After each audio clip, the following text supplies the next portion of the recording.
అమెరికాలోని డెల్లాస్ ప్రాంతంలో కాల్పుల్లో మృతి చెందిన చంద్రశేఖర్ మృతదేహం కొద్దిసేపటి క్రితమే నివాసానికి చేరుకుంది. కుటుంబ సభ్యులంతా కన్నీరు మున్నీరు అవుతున్నారు. గత వారం రోజుల క్రిందట జరిగినటువంటి ఈ ఘటన కుటుంబ సభ్యుల్లో విషాదం నింపింది. వారం నుంచి తమ కొడుకుని ఆఖరి చూపు చూసుకోవడానికి కుటుంబం అంతా కూడా 1000 కళ్ళతో వేచి చూస్తుంది. తను డాక్టర్ చంద్రశేఖర్ అనే ఒక్క పిలుపు కోసము ఎంతో కష్టపడ్డాడు. తన తండ్రి ఆశయం డాక్టర్. ఆ డాక్టర్ అవ్వాలనే తపన ప్రతి క్షణం తను అమెరికా వెళ్ళేలా చేసింది. ఆ తర్వాత అక్కడ జరిగినటువంటి ఘటనలో అంటే ఆ కాల్పుల్లో చంద్రశేఖర్ మృతి చెందడంతో కుటుంబ సభ్యులకి ఏం చేయాలో కూడా అర్థం కానటువంటి పరిస్థితిలో ఉన్నారు. తన తల్లి రోదన చూస్తుంటే గుండెలు పిండేస్తుంది. ఎందుకంటే డాక్టర్ చంద్రశేఖర్ ఈ మాట విన్నప్పుడు తన సంతోషం అనేది పట్టరానిదిగా ఉంది.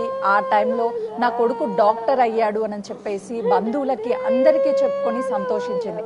కానీ ఇప్పుడు అదే కొడుకు కంటి ముందు చివరి చూపు చూసుకోవడానికి కూడా వారం రోజుల టైం పట్టింది అని అంటే మరో తల్లికి ఇలాంటి బాధ రావద్దు అని చెప్పేసి ఆ తల్లి రోధిస్తుంది. తనతో మాట్లాడదాము. చెప్పండి అమ్మా, చంద్రశేఖర్ ఏం మాట్లాడేవాడు?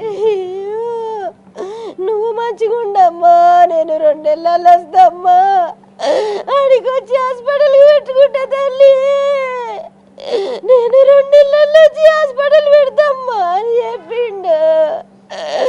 నా కొడుకు ఇట్లా వస్తాడని నేను అనుకోలేదమ్మా. నా కొడుకు డాక్టర్ అని నేను మురిసిపోయినా. నా కొడుకు వచ్చి హాస్పిటల్ పెట్టుకొని డాక్టర్ చదివిండని గొప్ప అనుకున్నా. నేను అమెరికా పోతే ఇంకా పెద్ద డాక్టర్ అవుతాడంట అనుకున్నా. ఈ పరిస్థితి వస్తుందని నేను ఊహించుకోలేదు తల్లి. నా కొడుకు 8 రోజుల నుంచి ఇట్లనే ఉన్నాడు తల్లి. నా కొడుకు 8 రోజుల నుంచి నేను చూడలేదమ్మా. నాతోని రోజు వీడియో కాల్ మాట్లాడుతుండే. వీడియో కాల్లోనే నా కొడుకుని నేను చూస్తుంటే రోజు వీడియో కాల్, అమ్మా నేను ఇంటికి వస్తా, హాస్పిటల్ పెట్టుకుంటామ్మా, నేను ఇంకా అక్కడనే ఉంటా, నేను అక్కడనే సెట్ అవుతామ్మా, అందు గురించే నా దోస్తులందరూ ఇక్కడ ఉన్నారు, 2 నెలలు ఉండి వస్తా, నా చదువు అయిపోయింది, గ్రాడ్యుయేషన్ తీసుకున్నా అని చెప్పిండు. అమెరికాలో 2 ఏళ్ల పాటు ఉంటేనే తనను చూడకుండా ఉండలేకపోయారమ్మా. కానీ ఈ ఘటన జరిగిన తర్వాత ఎవరు చెప్పారు, ఏం జరిగింది? వాళ్ళ ఫ్రెండ్ లోచన అని అక్కడ ఉంటాడు, వాళ్ళ మమ్మీ డాడీ వచ్చి చెప్పారు, చందు ఇట్లా అయ్యిండు, నాకేం చెప్పలేదు, ఆయన కాలుకు దెబ్బ తాకింది అన్నారు, కానీ పానం పోయిందని చెప్పలే. నా కొడుకుకు చెప్పిర్రు, చందు అంటే నా కొడుకు పానం పోయిందా కాలుకు దెబ్బ తాకింది అంటారని నేను అనుకున్నామ్మా. పానం పోయిందని నాకు చెప్పలేదు. కాలుకు దెబ్బ తాకింది, షూట్ చేసిండంట అమెరికోడు అన్నారు. అంతేగాని వాళ్ళ మమ్మీ డాడీ తెల్లారి చెప్పారు శనివారం, ఇది శుక్రవారం అయిందంట. ఇంత కర్మయ్యో ఏ తల్లికి రావద్దమ్మా, ఏ తల్లికి ఇట్లాంటి దురదృష్టం రావద్దమ్మా. ఏ తల్లి ఇంత పాపం చేసుకున్న తల్లి నేను. నా కొడుకును ఎంత చూసుకోవాలనుకున్నామ్మా నేను. వాళ్ళ డాడీ కోరిక నెరవేర్చ నీకు అమెరికా పోయిండు అనుకున్నా, కానీ ఇట్లా అయ్యి వస్తాడు అనుకోలేదు నేను. వాళ్ళ డాడీ కోరిక నెరవేరుస్తాడు. నా 3 కొడుకులలో ఒక కొడుకు అమెరికా పోయి రావాలని ఆయనకు ఉండే కోరిక. అట్లా అని పంపించిన.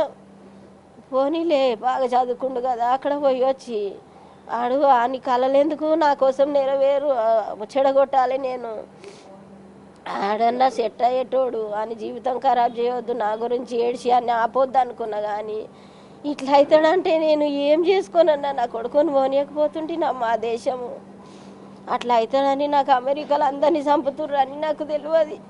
నాకు తెలుస్తుంటే నా కొడుకుని మళ్ళీ రప్పించుకుంటుంటిని. ఇక్కడ డాక్టర్ చంద్రశేఖర్ అనే పేరు విన్నప్పుడు ఏమనిపించింది? ఈరోజు అదే కొడుకుని నువ్వు కోల్పోయావు. డాక్టర్ అంటే నా కొడుకు డాక్టర్ అయ్యిండు, మా దాంట్లో ఎవ్వరూ కాలేదు. నా కొడుకు అంత చదువు ఎవ్వరు చదవలేదు. నా కులముల కానీ నాకు తెలిసిన చుట్టాలు మాకు తెలిసిన వాళ్ళు ఎవ్వరు ఇంత చదువు చదవలే. నా కొడుకు చదివిండు, నా కొడుకు ఇంత చదువు చదివి డాక్టర్ అయ్యిండు.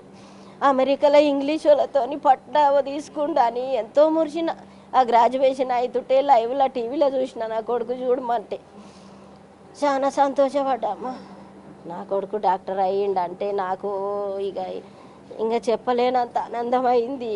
ఆ టీవీ మీదనే పువ్వులు చల్లి చప్పట్లు కొట్టి ఆనందం అది చేసినాం, కానీ ఇట్లా వస్తాడు అనుకోలే. చివరిగా ఎప్పుడు మాట్లాడాడు మీతో? ఏమన్నా చెప్పాడా? అక్కడ సిచ్యువేషన్ ఎలా ఉంటుంది ఏంటి అని? నేను ఉండే ఏరియాలో ఏం కాదన్నాడు. అక్కడ అట్లా అవుతాయి కానీ ఏం కాదమ్మా, ఇప్పుడు నేను కొత్తగా ఇక్కడ వచ్చిన, ఇప్పుడు 2 నెలలు వస్తాగా, ఇక ఖర్చుల కోసం పార్ట్ టైంకు ఇక్కడ కొత్తగా డ్యూటీ జాయిన్ అయినా, ఇక్కడ ఏమి ఉండదు, ఏం జరగదు, అట్లా ఏం చెయ్యరు, ఆ పాత దాంట్లో చేద్దరు, కానీ ఇప్పుడైతే ఇక్కడ చేయడు అన్నందుకే మేము ధైర్యంగా ఉన్నాం. అక్కడ అట్లా అవుతుందని నాకు తెలిసినుంటే నేను ఉండనియకపోతుంటే అమ్మ నా కొడుకును. 2 ఏళ్ల పాటు కొడుకు నీ దగ్గర లేడమ్మా, చాలా బాధ అనుభవించి ఉంటావు. ఇప్పుడు ఈ పరిస్థితిలో బాబు నీ దగ్గరికి వచ్చాడు. ఈ పరిస్థితులు వస్తే ఏ తల్లి తట్టుకుంటుందమ్మా? ఈ పరిస్థితిలో కొడుకుని చూస్తే ఏ తల్లి తట్టుకుంటుంది? తల్లి, నా కొడుకు కోసం నేను చిన్నప్పటి నుంచి, నా చిన్న కొడుకని నేను ఎంతో లాడుగా పెంచుకున్నా.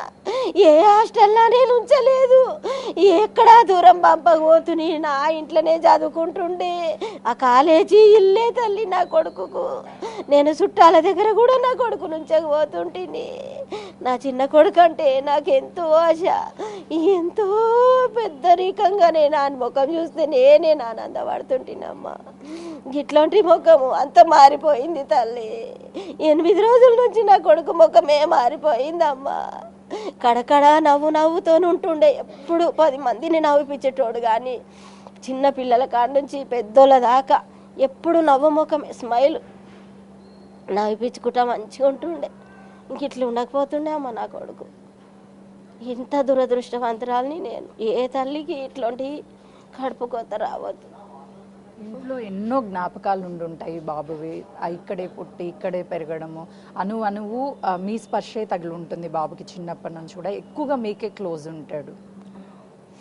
చిన్నప్పటి నుంచి నన్ను ఇడిచి ఎప్పుడు ఉండకపోతుండే, ఉండకపోతుండే. అమ్మ అని ఆ చదివి ఆ ఎగ్జాము ఈ ఎగ్జామ్ అని, ఆ ఎగ్జామ్ల కోసం ఆ చదువు కోసమే ఆయన బెడ్రూమ్లో ఉండి చదువుకుంటుండే. కానీ ఇక నన్ను ఇడిచి ఏడికి ఏది ఉన్నా నాకు చెప్తుండే. ఇంట్లో కాలేజీలో జరిగినా, ఇంట్లో ఏదైనా, ఆయన ఎగ్జామ్ కానీ ఆయన ఏం చేయాలన్నా నాకు చెప్పే చేస్తుండే. నేను అదే నా పిల్లలు ఏది దాచిపెట్టుకోకుండా, ఒక ఆడపిల్లలు లేక నాకు చెప్తారు, ఏది దాచిపెట్టుకోరు అని మురుస్తుంటుంది నేను. కానీ ఇట్లాంటిది అవుతుంది అనుకోలే. తను డాక్టర్ అవ్వాలి, మంచి పొజిషన్లో ఉండాలి అని చెప్పేసి లోన్ తెచ్చి మరి తనని అమెరికాని పంపించారు అని చెప్తున్నారు. అవును, ఆయన డాక్టర్ చదివిండి, ఇక్కడనే పీజీ ఇక్కడనే చదువు అయిపోయింది, గ్రాడ్యుయేషన్ అయిపోయింది, ఇక్కడనే డాక్టర్ అయినావు, ఇంకా అమెరికా ఎందుకు, ఇక్కడనే క్లినిక్ పెట్టుకో, మీ డాడీ ఆశ కూడా ఉంది అంటే అమెరికా పోయి వచ్చినాక పెట్టుకుంటా, అక్కడ పోతే ఇంకా పెద్దగా పేరు వస్తుందమ్మా, అక్కడ పోయి వచ్చిండు, ఇంత డాక్టర్ అయ్యిండు, హాస్పిటల్ పెట్టుకుండు, డాడీ కోరిక 3 నెరవేర్చినట్టు అవుతుంది, క్లినిక్ పెట్టుకున్నాక ఇంకా టైమే ఉండదు, ఇప్పుడు అయితేనే ఇక నేను పోయి వస్తా అని పోయి వచ్చే వరకు ఇట్లా పోయిండంటే ఇట్లా వచ్చిండమ్మ. నిజానికి వాళ్ళ ఫ్రెండ్స్ అంతా ఒక ఫ్లెక్సీని కూడా ఏర్పాటు చేశారు. పై చదువుల కోసం విదేశాలకు వెళ్ళావు, మీ నాన్నగారు చెప్పిన మాటల్ని నిజం చేశావు, BDS master in USA completed, ఎలాగైనా డాక్టర్ పట్టా పూర్తి చేసుకొని తిరిగి ఇంటికి వచ్చి కుటుంబ సభ్యులతో సంతోషంగా గడపాలని అనుకున్నావు. ఇంటికి వచ్చే సమయంలో ఇలా జరుగుతుందని అనుకోలేదు. ఇంటికి రావాలని నీ కల నెరవేరక ముందే అనంత లోకాలకు వెళ్ళావు. మంచికి మారుపేరు, స్నేహానికి ప్రేమానురాగాలకి నిలువెత్తు నిదర్శనంగా నిలిచావు నీవు. లేవన్న వాస్తవం మా గుండెల్ని పిండేస్తుంది. అనంత లోకాలకు వెళ్ళిన నీ పవిత్ర ఆత్మకి శాంతి చేకూరాలని భగవంతుణ్ణి మనసారా ప్రేమిస్తున్నామని చెప్పి హోర్డింగ్ కూడా పెట్టారు. సో వాళ్ళ ఫ్రెండ్స్తో తన బాండింగ్ ఎలా ఉండేది, ఇక్కడికి తీసుకురావడానికి కూడా వాళ్ళ ఫ్రెండ్స్ చాలా కష్టపడారని చెప్తున్నారు. వాళ్ళ ఫ్రెండ్స్ ఆయనను ఎంత ఇష్టపడుతుండే అంటే, ఈయనతో మాట్లాడే వాళ్ళు ఎవరైనా ఆయనను చిన్నప్పటి నుంచి ఉన్న ఫ్రెండ్స్ అయితే ఇంకా వాళ్ళు తట్టుకోలేరు. నేనంటే ఇంకా నాకంటే ఎక్కువ అంత ప్రేమ ఈయన మీద పెంచుకుర్రాళ్ళు. School friends, college friends, doctor చదివిన దగ్గర ఫ్రెండ్స్ అందరూ ఎవరైనా ఆయనని ఇష్టపడతారు, అంత ప్రేమగా ఉండేటోడు. ఒక్క మాట, ఎందుకంటే పిల్లలు మంచి పొజిషన్లో ఉండాలి అని చెప్పేసి అప్పులు చేసి మరి విదేశాలకు పంపిస్తూ ఉంటారు పిల్లల్ని. కానీ ఇలాంటి ఘటనలు చాలా చూసాం. ఏం చెప్తారు ఒక తల్లిగా, బిడ్డని కోల్పోయినటువంటి తల్లిగా మీరు ఏం చెప్తారు? ఇక్కడ చదువుకొని మన దిక్కే ఏమైనా చేయాలి కానీ వేరే దేశాలకు పోయి ఇట్లా ఆ చదువు గురించి పానాలు తీసుకోవద్దు. ఏం చదివినా ఇక్కడనే చదివి ఇక్కడనే చేసుకోవాలమ్మా. అమ్మయ్యకు దూరం అయ్యి చిన్నప్పటి నుంచి ఎంతో కలలు కానీ పిల్లలు కానీ అమ్మయ్య కానీ ఆ కొడుకుల మీద ఎంత ఆశ పెట్టుకుర్రు. ఆశను జడగొట్టి తల్లిదండ్రి ముంగట పిల్లలు పోవద్దు. పిల్లలు పోయి అక్కడ ఎంత బాధ అనుభవించి వస్తే ఇన్ని రోజుల తర్వాత ఇంటికి వస్తే ఆ అమ్మయ్య బాధ ఎట్లుంటుంది. అట్లాంటిది ఏ తల్లికి రావద్దు. ఎవరు ఎక్కడ దేశాలకు పోవద్దు. ఎక్కడ చదువుకున్నారో ఎక్కడున్నారో వాళ్ళ అమ్మయ్య ముంగట ఉంటే అమ్మయ్యకు చాలు. అంతేగాని ఎవరికి ఇట్లాంటి పరిస్థితి రావద్దమ్మా. చంద్రశేఖర్ తల్లి, ఎందుకంటే చంద్రశేఖర్ అనే కన్నా కూడా డాక్టర్ చంద్రశేఖర్ ఈ డాక్టరేట్ కోసమే తను చాలా కష్టపడ్డాడు. అమెరికా వెళ్ళాడు. అమ్మ 2 నెలల్లో తిరిగి వస్తానని చెప్పి వారం రోజుల్లో ఇలా శవమై వచ్చాడు మా ముందుకి. కనీసం ఆఖరి చూపు కూడా ప్రాణం పోయేటప్పుడు నా బిడ్డ ఎంత విలవిలలాడాడో తలుచుకుంటేనే అదొక నరకంగా ఉంది. ఏ తల్లి కూడా ఆ బిడ్డల్ని ఉద్యోగాల కోసం అమెరికాలు లేదంటే ఇతర దేశాలకు పంపించొద్దు. మన దగ్గరే ఉంచుకొని మన కళ్ళ ముందే ఉండి రూపాయి సంపాదించినా గర్వంగా ఉండాలి అని చెప్పేసి తన తల్లి తన ఆవేదనని వ్యక్తం చేస్తుంది. కెమెరామన్ శ్రీకాంత్తో సుజాత, హైదరాబాద్.